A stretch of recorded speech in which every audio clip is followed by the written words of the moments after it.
Gimana kalau hari ini kita ngobrol tentang peningkatan asam lambung atau istilah kerennya reflux asam lambung.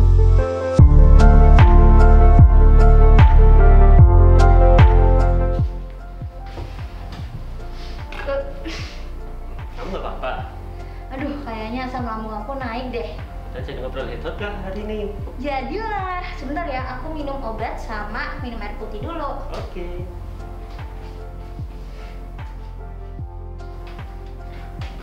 Gimana, udah enak kak? Udah enakan nih. Aku punya ide. Gimana kalau hari ini kita ngobrol tentang peningkatan asam lambung atau istilah kerennya reflux asam lambung. Gimana? Karena kemarin aku jaga klinik sama IGD lumayan juga nih, banyak pasien langganan habis lebaran. Iya, setuju dengan dokter Gibi. Kebanyakan pasien, apalagi di masyarakat kita nih, setelah lebaran kadang makannya nggak beraturan. Kolesterolnya naik, asam lambungnya naik, asam urat naik, dan gejala-gejala yang lain. Tapi yang paling sering datang ke IGD adalah asam lambungnya naik, gitu, dokter Gibi. Nah, kalau menurut kamu nih ya, sebenarnya apa sih definisi atau arti sebenarnya dari peningkatan asam lambung? Oke, jadi peningkatan asam lambung normalnya ya, lambung kita itu akan menyimpan asam lambung. Fungsi asam lambung adalah untuk mencerna makanan. Tapi asam lambung ini bisa naik sampai ke kerongkongan, menyebabkan penyakit yang kita sebut sebagai reflux gastroesophageal, itu. Atau orang-orang lebih mengenalnya sebagai istilah GERD, penyakit GERD, gitu dokter Gibi. Tunggu nih dok ya, biar jelas nih ya. Kayaknya selain memperjelas hubungan kita nih ya, kayak dokter juga harus memperjelas deh, apa sih hubungannya antara kerongkongan, lambung, sama GERD. Oke, jadi gini, kerongkongan atau nama lainnya itu esofagus itu adalah saluran kayak pipa, panjangnya sekitar 25 cm nih, yang menyambungkan antara mulut kita ke lambung kita. Dia akan membantu menurunkan makanan. Dia fungsinya akan mengembang dan membis, membuat gerakan-gerakan seperti gelombang, gerakan-gerakan yang kita sebut sebagai gerakan peristaltik. Itu dokter Gaby. Begitu sampai begitu dia sampai ke bawah, dia akan sampai ke sphincter esofagus. Nah, sphincter esofagus ini saat kita menelan, dia akan membuka. Itu. Tetapi kalau misalkan pada orang yang normal, sphincter esofagus akan menutup. Ada orang-orang yang mengalami reflux gastroesophageal, pintu sphincter ini tetap terbuka padahal dia tidak sedang menelan, makanya asam lambungnya lebih mudah naik ke atas, gitu. Wah, cukup jelas juga ya penjelasan. Nah dok nih, kalau aku ngelihat sih ya, ternyata ada beberapa faktor yang bisa memperparah ya nggak, ternyata ada pola nih pasien nih. Jadi beberapa faktor yang meningkatkan peningkatan dalam perut kita, misalnya pasien obesitas atau kegemukan, atau pasien yang hamil, ternyata mereka ini lebih berisiko untuk terkena reflux asam lambung ya.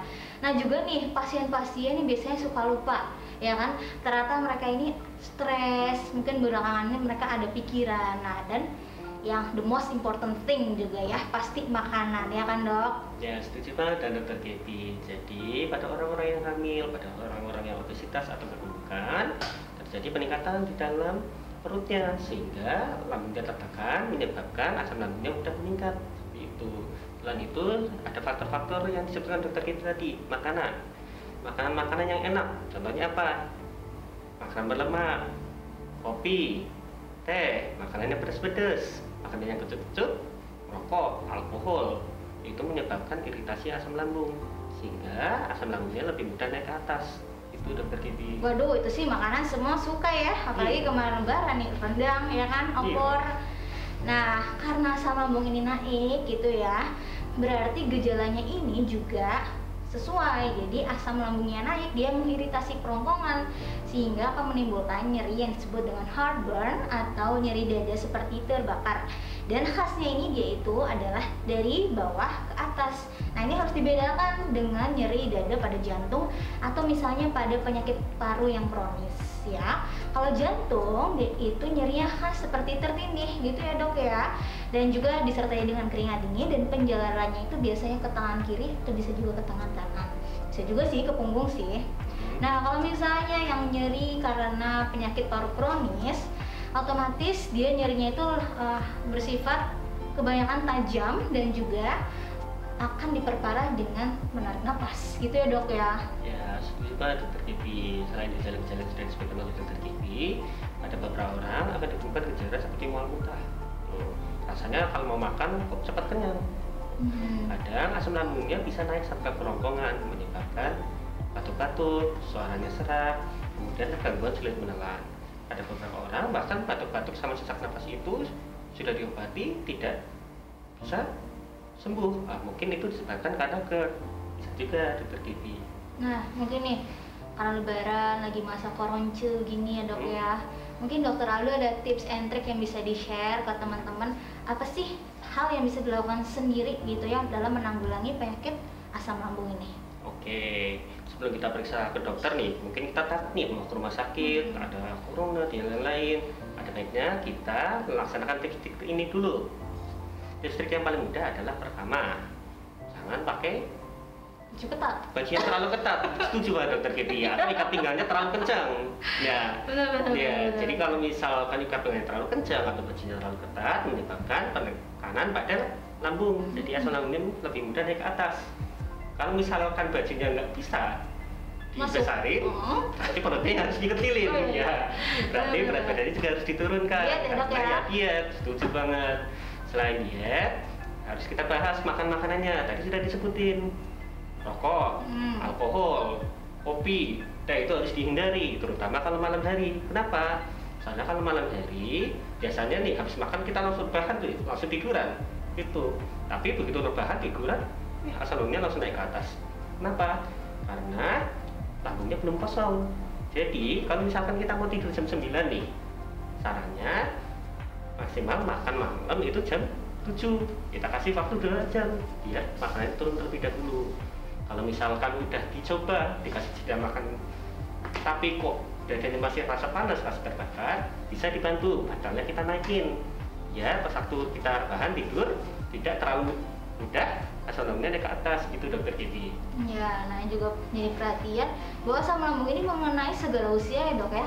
Mulai dari mbak-mbak gitu ya sampai yang tua juga ya. Nah dok, kalau misalnya nih dengan seperti itu ya, terus nggak ada perubahan, mungkin ada obat yang bisa disimpan di rumah mungkin ya buat teman-teman. Nah ketika nanti serangan mungkin bisa diminum. Oke, ada beberapa obat yang sebenarnya itu bisa dibeli tanpa resep dokter. Obat-obatnya mungkin pernah kalian dengar, antasida, yang terkenal mungkin Roma gitu. Pip. Oh iya, kita tidak boleh sebut ya. Kemudian ada obat penghambat histamin. Mungkin yang sering kalian dengar bilangnya tidin, ranitidin contohnya. Kemudian ada, tapi bukan betadine ya teman-teman. Betadine itu beda lagi ya. Gitu. Sama ada obat lagi yang penghambat pompa proton, yang kita sebut sebagai azol-azol, omeprazol, lansoprazol, dan lain-lain. Ketika obat itu bisa membantu mengontrol atau mengurangi gejala asam lambung itu. Nah, ya. Jadi yang antasid, ranitidin, kemudian yang azol-azol ya dok ya. Tapi jangan kasih ketokonazol ya dok ya. Itu beda, itu obat jamur. Nah dok, misalnya nih udah kasih obat kayak gitu, udah terapi penurunan berat badan, nggak pakai baju ketat, pakai daster mulu di rumah ya kan. Nah, kapan kita harus ke fasilitas kesehatan kayak gitu?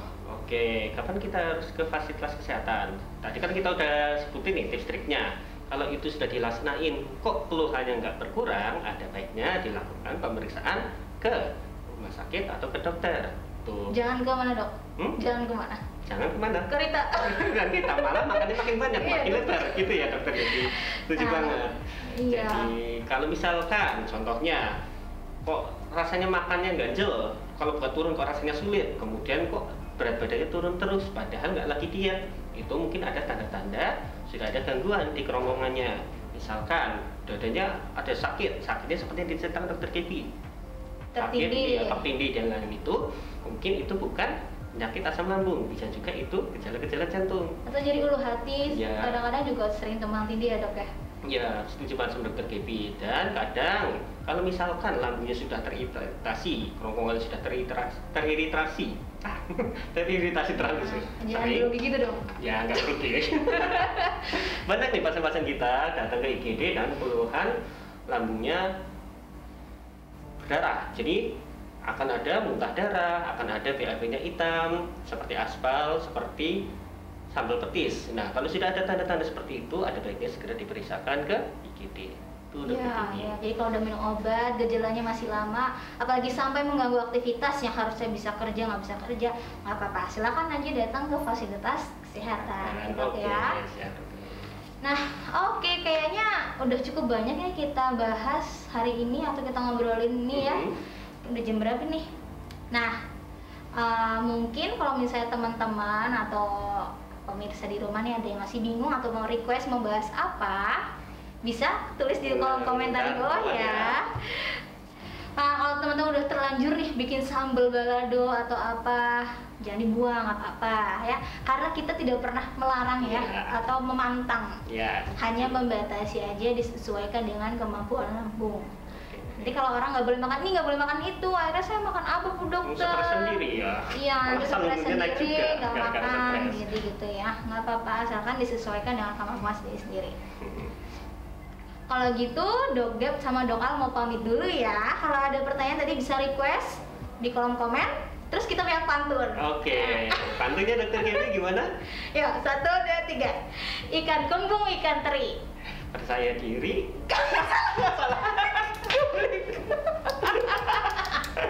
Sehat lambung, percaya diri. Ya, 1, 2, 3. Nanti di break. Ikan kembung, ikan teri. Sehat lambung, percaya diri. See you next Habisnya, time. bunuh diri. Ya.